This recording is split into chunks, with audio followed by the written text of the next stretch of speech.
반갑습니다. 반갑습니다.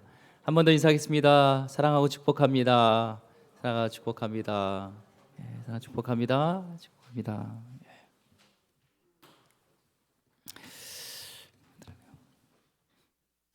오늘은 매출하기 때를 보내주시는 하나님이라는 제목으로 하나님 말씀 같이 나누도록 하겠습니다. 그래서 최근에 읽은 책이 있는데 보니까 내가 웃으면 상대방도 웃음으로 이렇게 반응을 한다고 하더라고요. 찡그리면 상대방도 찡그리고, 그래서 웃는 얼굴 참 좋은 것 같습니다. 자, 우리가 그렇지만 살고 있는 이 세상은요, 불평과 이 원망이 가득하죠. 이렇게 잘 살게 됐음에도 불구하고 끊임없이 우리 안에는 불만족, 불평이 많습니다. 우리 지난주에 같이 봤듯이 이스라엘 백성들은 하나님의 인도하심과 또 하나님 함께 하시는 은혜가 있었음에도 불구하고 고기 달라, 세트 메뉴 같이 보쌈에서 먹도록 마늘, 오이, 참외 이런 거 달라고 하는 탐심으로 인한 불평, 불만 있었습니다. 한 적은 무리의 불평, 원망은 이게 순식간에 전체 백성을 소요시키는 일들이 일어나겠죠. 모세도 잘 견뎌왔지만 백성들의 불평, 불만한 모습 속에서 탈진되어져서 이제는 차라리 죽여달라, 빨리 하나님 곁으로 가고 싶습니다 라는 그런 하소연을 하게 됩니다. 하나님은 이에 대해서 이제 처방전을 내리시게 되는데요, 먼저 하나님께서는 리더였던 모세, 하나님의 용도자였던 모세를 먼저 회복시키길 원하십니다. 16절 말씀 일제 나눴지만 한번 보겠습니다. 16절 말씀. 여호와께서 모세에게 이르시되 이스라엘 노인 중에 내가 알기로 백성의 장로와 지도자가 될 만한 자 70명을 모아 내게 데리고 와 회막에 이르러 거기서 너와 함께 서게 하라. 하나님께서는 모세의 사표를 받지 않으시고 같이 사역할 팀 리더 70명을 더 같이 이제 붙여줍니다. 혼자의 힘으로 어려운 것들을 같이 갈 수 있도록 지혜와 경륜이 있는 이 노인들 중에서 영적 지도자들을 분별해서 세우시는 것을 보게 됩니다. 그래서 16절에 너와 함께 서게 하라. 혼자 감당했던 그 직무들을 이제 나누어서 함께 하겠다라는 하나님의 계획이 있습니다. 모세는 그만두겠다, 이제 죽여달라 했는데 하나님의 뜻은요, 모세가 하나님 곁으로 도피해버리고 그 문제를 회피하는 것이 아니라 이제 하나님의 방법으로 다시 그 일을 직면하게 하는 것을 보게 되죠. 그 중에 하나가 혼자는 어렵기 때문에 같이 하는, 삼겹질은 끊어지지 않도록 동역자로서 같이 하게 하십니다. 그 다음에 17절에 내가 강림하여 거기서 너와 말하고 내게 임한 영을 그들에게도 임하게 하리니 그들이 너와 함께 백성의 짐을 담당하고 너 혼자 담당하지 아니하리라. 모세가 여기까지 인도에 된 것은 하나님의 영이 함께 하신 것이죠. 지푸라기와 같고 연약한 막대기와 같은 그것이지만 하나님 함께 하실 때 놀라운 역사들이 일어났던 것처럼 지금 모세에게 임했던 성령이 70인 장로들에게도 같이 내려준다라는 것을 약속해 주십니다. 이 성경을 보면요, 이 구약부터 이 신약까지 사무엘서도 우리 새벽에 나누고 있고 또 사도행전을 보고 다 보면은 영적 리더십의 이 권위의 공통점은 하나예요. 가장 중요한 영적 리더십의 중요한 것은 다른 능력보다 성령의 기름 부으심입니다. 하나님이 쓰시는 자, 하나님의 영적 리더는 다른 것보다 성령의 충만함이 있어야 돼요. 모세의 일을 이제 각자 짐을 나누기 위해서는 모세에게 임했던 성령의 권능, 성령의 능력이 필요합니다. 모세도요, 자기의 능력으로 한 게 아니에요. 하나님이 함께 하심으로 성령의 감동으로 있었습니다. 그래서 모세의 동역자도 동일한 성령의 기름 부으심으로 같이 일을 해야 되지, 성령 충만하지 않은 자와 같이 일하면 힘들죠. 소명자에게 하나님은 그 사명만, 미션만 주는 게 아니라 반드시 성령이 함께 하시는 능력도 함께 하는 것을 보게 됩니다. 그래서 너의 힘이 아닌 나의 신으로, 너의 힘으로, 너의 능력으로 되는 것이 아니라 나의 신으로 되리라 말씀하셨던 것처럼 하나님의 능력으로, 하나님의 일은 하나님의 능력으로 하는 것이죠. 모두가 하나님의 성령으로 충만하길 축원드립니다. 성령이 강하게 임하시면요, 영적 분별력이 생기게 되어지고 지혜가 있고 어떻게 하는 것이 하나님의 기쁨이 되는지 알게 되고 말씀의 능력과 기도의 능력이 오며 무엇보다도요 어떤 환경에 의해서 낙심되지 않고 마음의 평안함과 담대함과 권세가 생기고요 약한 자를 치료하고 약한 자를 돌볼 수 있는 그런 내 안에 하나님의 사랑이 성령 열매들이 나타나는 겁니다. 이 시간에 목회자분 또한 장로님, 구역장님, 재직들, 교사들 모두 영적 리더들에게 성령의 충만함이 있기를 다시 한번 축원드립니다. 성령을 받지 않고 일하면요 너무 힘들어요. 내 힘으로 하기 때문에. 하지만 성령의 능력으로 함께하면 파도 타는 것처럼 그렇잖아요. 서핑을 한다든지 수영할 때 이 파도를 타야지 쫙 멀리 가고 가까이 오는 것처럼 성령의 파도를 타야 돼요. 17절에 그들이 너와 함께 백성의 짐을 담당하겠다라고 합니다. 동일한 성령을 받은 리더들이 같이 함께 각자가 아니라 같이 팀워크를 이루는 것이죠. 본격적으로 이스라엘의 이제 불평을 다루십니다. 같이 먼저 팀워크를 이루는 모세를 같이 혼자가 아니라 같이 일할 수 있는 동역자를 세워주시고 성령의 기름을 부어주시고 같이 하는 교회는 그래요. 같이 하는 것입니다. 각자 다르지만 은사는 다르지만 같은 부르심은 같고 주님 안에서 각자 그리스도의 몸을 세우는 일을 같은 비전을 가지고 나가는 것이죠. 자, 18절에서 20절까지입니다. 또 백성에게 이르기를 너희의 몸을 거룩히 하여 내일 고기 먹기를 기다리라. 너희가 울며 이르기를 누가 우리에게 고기를 주어 먹게 하랴. 애굽에 있을 때가 우리에게 좋았다 하는 말이 여호와께 들렸으므로 여호와께서 너희에게 고기를 주어 먹게 하실 것이라.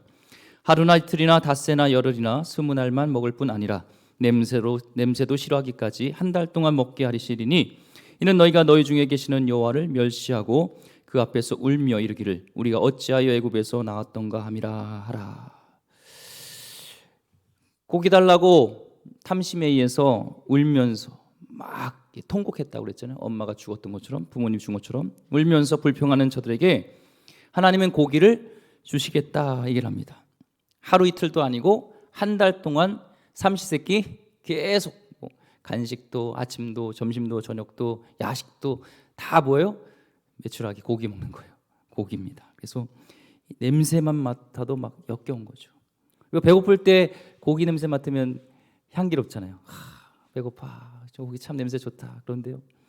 배부를 때 이 고기 냄새는요. 막 역겨울 수 있죠. 막 배부르고 막 질려버렸을 때 특히 너무 많이 먹어서 체했을 때 고기 냄새 막 맡게 드시는 것처럼 너희가 이 고기 냄새에 맡아도 역겨울 때까지 내가 한 달 동안 진짜 고기를 계속 먹이겠다 얘기를 합니다. 자, 이게 축복인가요? 징계인가요? 이제 후에 나오는데요. 그것이 너를 행복하게 할 것이냐 한번 생각하게 하는 것이죠.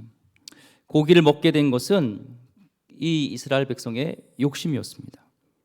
하나님은 당신의 자녀의 필요를 채우시는 하나님이에요. 우리의 부족함과 우리의 연약함과 우리의 필요를 누구보다 잘 아시기 때문에 우리를 채워주시는 분이십니다. 하지만 하나님은 우리 욕심과 탐심을 채워주시는 그런 하나님은 아닙니다. 그래서 우리에게 하나님께 욕심을 내려놓기를 바랍니다.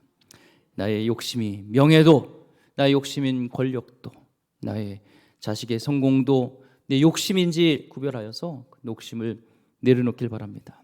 하나님은 가장 좋은 것을 주시고 우리 자식들을 돌보아주시는 하나님입니다.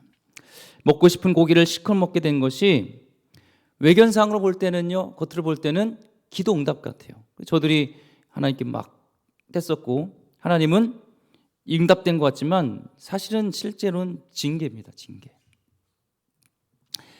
이 출애굽 그 마음에는요 계속적으로 고기 먹고 싶다는 거, 애굽에서 있었던 그런 야채들 얘기하는 것은 사실은 출애굽 자체를 후회하는 불손한 마음이고 그에 대한 하나님의 징계입니다. 하나님을 멸시한 거예요. 20절에 너희 중에 계시는 여호와를 멸시했다라는 거예요. 사실 그 불평 불만 속에서는 하나님이 목자식이 아니고 하나님이 여기까지 인도하신 것을 감사가 아니라 오히려 원망하는 것이죠. 하나님이 함께 하시는 그 임재가 가장 큰 축복인데 그것을 모르는 거예요.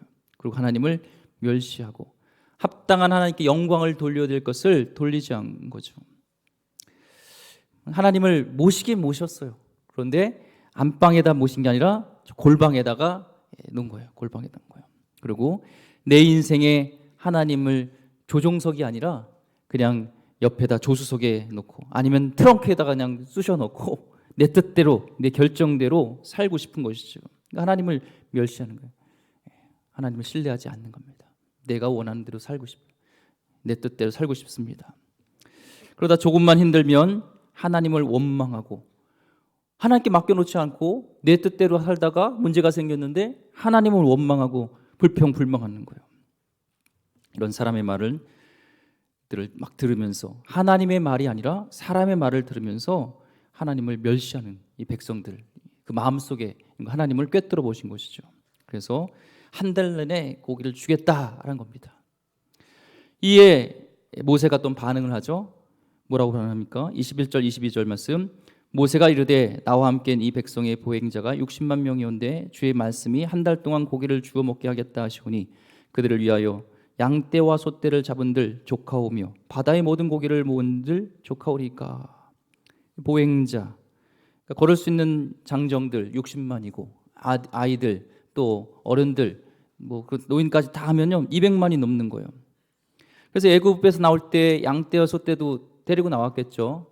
그걸 다 잡은들 또 바다에 가서 고기를 잡아가지고 다 주은들 200만을 다 어떻게 먹일 수 있겠는가라는 하나님에 대한 신뢰를 못하는 겁니다. 모세는 이때까지요 이성이 아니라 하나님을 바라보고 하나님이 말씀하시면 그것에 대해서 토달지 않았어요. 10가지 재앙을 이렇게도 바위를 쳐라, 나일강에 지팡이를 대라, 뭐 이렇게 할 때 다 그대로 됐어요. 홍해를 가를 때도 지팡이를 들고 손을 위로 하늘 뻗었을 때 갈라진다는 것에 대해서 인간적인 분석으로 이 홍해를 가려면은 이 건설 회사가 몇 개가 참여해야 될까? 막 어떻게 저렇게 건설을 해가지고 이제 홍해를 가를 수 있을까? 막 이런 인간적인 생각을 하지 않았어요. 분석하지 않았어요.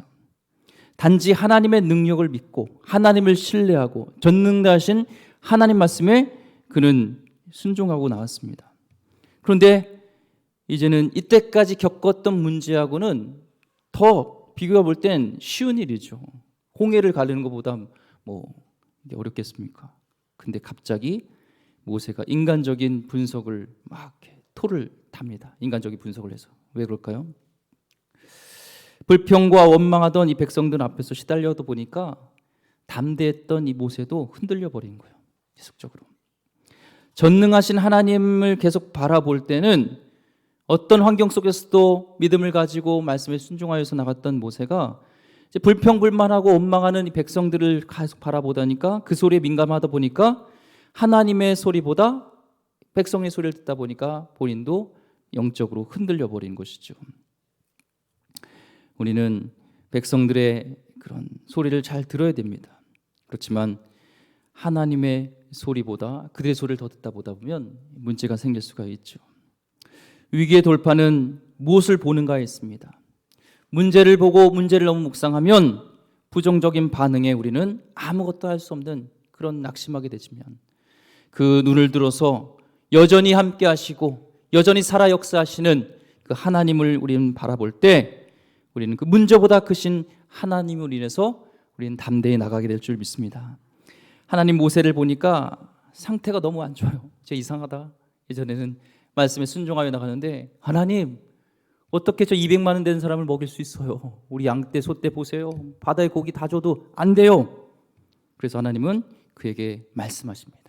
그에게 어떤 힐링 캠프를 여준 것도 아니고 무슨 치유 세미나를 여신 것도 아니고 그게 말씀을 통하여서 또 그 말씀을 통하여서 역사하시는 그 하나님을 경험하게 하여서 그를 회복시키는 것을 보게 되죠. 23절 말씀입니다. 여호와께서 모세에게 이르시되 여호와의 손이 짧으냐 내가 이제 내 말이 내게 응답하는 여부를 보리라. 성경에서 손을 능력을 상징하는 것이죠. 여호와의 능력, 하나님의 능력, 내 능력이 부족하냐? 모세에게 다시 하나님을 바라봐라. 하나님을 신뢰하라 라는 의미죠. 그리고 하나님은 이제는 그걸 직접 체험케 경험케 하시는 것이죠. 현실이 너무 힘들어서 직면한 문제가 너무 크다 보면 우리 하나님을 경험했던 능력의 하나님을 너무 작게 보죠. 그렇죠? 우리는 다시 말씀으로 돌아가야 되고, 오늘 모세에게 하셨던 이 말씀이 우리에게 큰 음성으로 들려지길 원합니다. 여호와의 손이 짧아서 너를 구원할 수 없느냐? 여호와의 능력이 부족하느냐? 옥주나 왜 낙심하느냐? 이 음성이 나의 음성으로 들리길 원합니다. 이제 내 말이 내게 응하는 여부를 보아라 하면서 그는 경험하게 됩니다. 24절 25절 말씀, 모세가 나가서 여호와의 말씀을 백성에게 알리고 백성의 장로 70인을 모아 장막에 둘러 세우매 여호와께서 구름 가운데 강림하사 모세에게 말씀하시고 그에게 임한 영을 70장로에게도 임하게 하시니 영이 임하신 때에 그들이 예언을 하다가 다시는 하지 아니하였더라. 하나님의 리더를 모세를 말씀으로 살리시고, 모세가 살아나니까 같이 있던 70장로들도 성령이 임하게 되시고, 성령 임하시는 것은 하나님의 일꾼, 하나님의 기름 부으심, 하나님의 세우심에 대한 확증이잖아요. 그래서 하나님의 리더십은 그렇습니다. 다시 얘기하지만 하나님의 리더십의 확증은 직분이 아니에요. 성령의 기름 부으심이에요. 하나님 기름 부으셔서 리더로 나타납니다. 침체된 모세를 말씀으로 세우시고 70위 장로에게도 성령을 부어 주십니다. 그래서 성령으로 이제 그 말씀하신 대로 이제 실천하시는 것이죠. 말씀이 하나님은 곧 그대로 이어지니까. 그런데 이 영적인 리더십 체계에서 작은 갈등, 문제가 발생하는데 그것은 바로 엘닷과 메닷이라는 사람입니다. 26절부터 28절까지 그 기명된 자 중 엘닷이라는 자와 메닷이다 하는 자 두 사람이 진영에 머물고 장막에 나가지 아니하였으나 그들에게도 영이 임하였으므로 진영에서 예언한지라. 한 소년이 달려와서 모세에게 전하여 이르되 엘닷과 메닷이 진중에서 예언하나이다 하며 택한 자 중 한 사람 곧 모세를 섬기는 눈의 아들 여호수아가 말하여 이르되 내 주 모세여 그들을 말리소서. 자, 70위 장로 중에서 이 택한 장로 중에서 엘닷과 메닷이 있었습니다. 근데 무슨 사정이었는지 모르겠지만 이 성령 받는 다른 70 장로와 같은 한 장막에 있지 않았어요. 같은 장막에 있을 때 동일한 성령이 임하셔서 그들을 리더십을 세워주시고 권위를 세워주시고 능력을 주셔서 같이 동역자로 세워주셨는데, 어떤 같은 장막에 모일 수 없는 아팠든지 뭔가 이유가 있었는지 성경에 나타나지 않지만 사정으로 같은 장막에 있지 않았어요. 그런데 그들에게도 다른 장막에 있었지만 성령이 똑같이 그 시간에 같이 임해서 그들도 예언하는 성령의 역사를 경험한 거죠. 그때 어떤 사람이 이 소식을 전해줍니다. 그리고 충직한 여호수아가 또 모세에게 이거를 전달하는 거예요. 저들을 멈추게 해야 됩니다. 저들의 예언을 멈추게 하고 저들의 리더십을 세워주면 안 된다는 거예요. 왜냐하면 성령이 임할 때 같은 장소에 있지 않았기 때문에, 이 성령의 기름을 받은 게 아니기 때문에 모세의 권위에 도전이 될 수 있지 않을까라는 생각으로 저 리더십 세우면 안 됩니다. 저 인정하면 안 됩니다. 저 예언한 것도 멈추게 돼야 됩니다. 얘기를 합니다. 근데 이 모세는 하나님의 사람답게 이 사태를 잘 수습하죠. 29절에 모세가 그에게 이르되 내가 나를 두고 시기하느냐? 여호와께서 그의 영을 그의 모든 백성에게 주사 다 선지자가 되게 하시기를 원하노라. 너의 충성심을 내가 이해하지만 지금 이 소동역자와 사역자들을 나의 가신으로 만드는 게 아니라는 거예요. 나의 제자를 만드는 게 아니다. 하나님의 제자가 돼야 된다는 거예요. 나도 하나님의 선택으로 지도자가 된 것이지 내가 잘나서가 아니라는 것을 이 모세는 정확하게 알아요. 누구든지 하나님에 의해서 선택받는 것이지 이것은 하나님의 절대 주권이에요. 나는 그걸 원한다는 겁니다. 영적 지도자가 내가 아니면 안 된다는 그 생각을 버려야 되고, 이제 모세의 후계가 될 여호수아에게도 이 사실을 알려주는 것입니다. 하나님은 내가 잘나서 하나님께서는 임하셔서 성령이 임하셔서 날 쓰시는 게 아닙니다. 하나님의 절대 주권이고, 그것을 굳이 따진다면 하나님의 사랑이죠. 하나님은 능력이 없으신 분이 아닌데 우리 베드로 같은 자를 쓰시려면 더 힘들어요. 막 그렇죠. 그를 이해시켜야 되고 또 일으켜 세워줘야 되고 또 하나님을 배신하는데도 마찬가지죠. 저와 성도님도 부족하지만 하나님이 쓰시는 것은 내가 잘나서가 아니라 하나님의 절대 주권이고 하나님의 사랑입니다. 그래서 진짜 성령의 사람은 다른 사람을 성령님이 쓰시는 것에 질투하지 않아요. 저를 통해서 막 물론 무슨 병 고침이 났고 저를 통해서 은혜 받고 이런 역사도 일어나지만 하나님의 역사시는 같이 일어나서 우리 부목사님을 통해서도 우리 전도사님을 통해서도 또 우리 성도님을 통해서도 하나님의 역사가 일어나면 그것은 성령의 사람으로 같이 기뻐해야 되는 것이죠. 그래서 내 사역만 내가 하는 일만 중요한 게 아니라 하나님의 일은 내가 아니라도 옆에 있는 사람 통해서 사역이 잘 되어지고 우리 찬양대가 아니더라도 저쪽 찬양대가 잘 되어지고 우리 팀이 아니더라도 저쪽 구역에서도 잘 되어지면 와 너무 감사하다.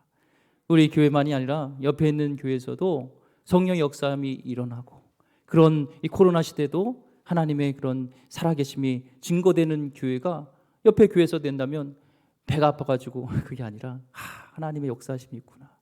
우리 교회도 그런 성령이 충만한 교회 되길 원한다라는 전체적인 하나님 나라의 관점으로 보면서 우리는 사역해야 되죠.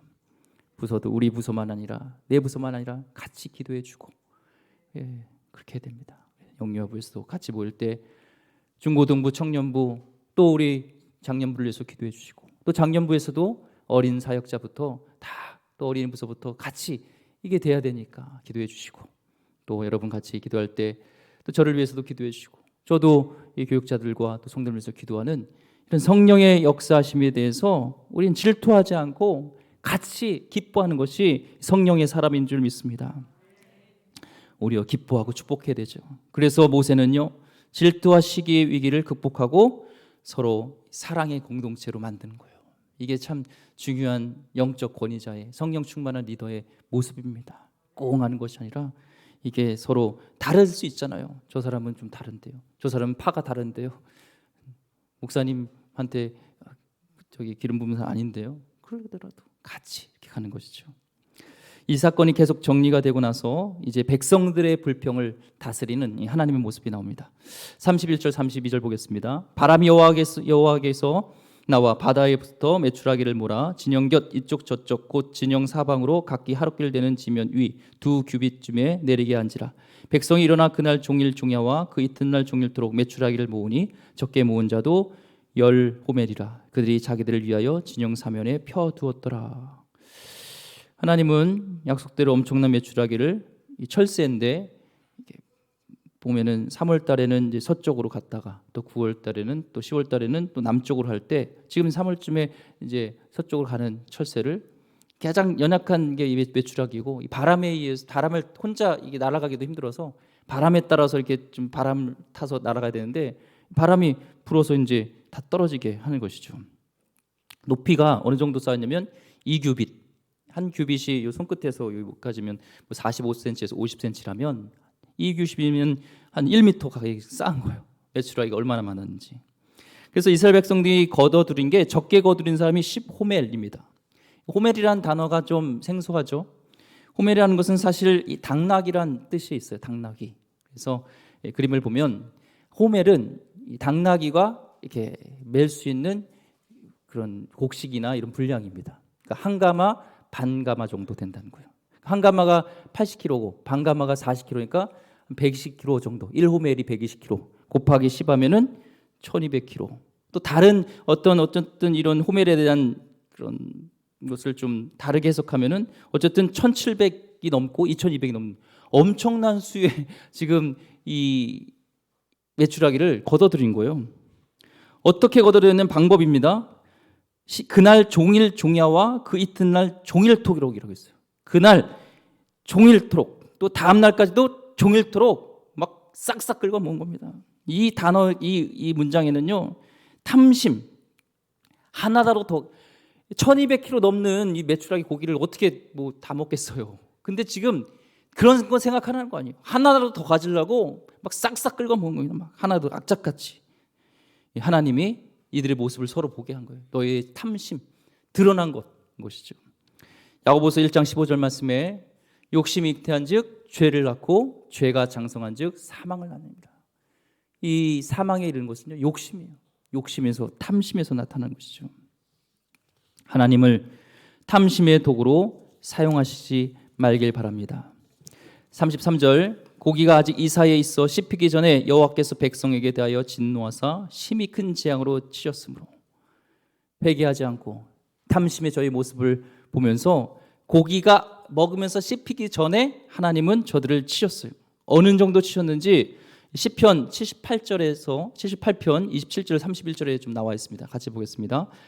먼지처럼 많은 고기를 비같이 내리시고 나는 새를 바다의 모래같이 내리셨도다. 그가 그것들을 그들의 진중에 떨어지게 하사 그들의 거처에 두르셨으므로 그들이 먹고 심히 배불렀나니 하나님이 그들의 원대로 그들에게 주셨도다. 그러나 그들이 그들의 욕심을 버리지 아니하여 그들의 먹을 것이 아직 그들의 입에 있을 때에 하나님이 그들에게 노염을 나타내사 그들 중 강한 자를 죽이시며 이스라엘 청년을 쳐 엎드러 들이셨도다. 누가 죽였어요? 누가 죽었어요? 강한 자, 청년들, 힘이 센 사람.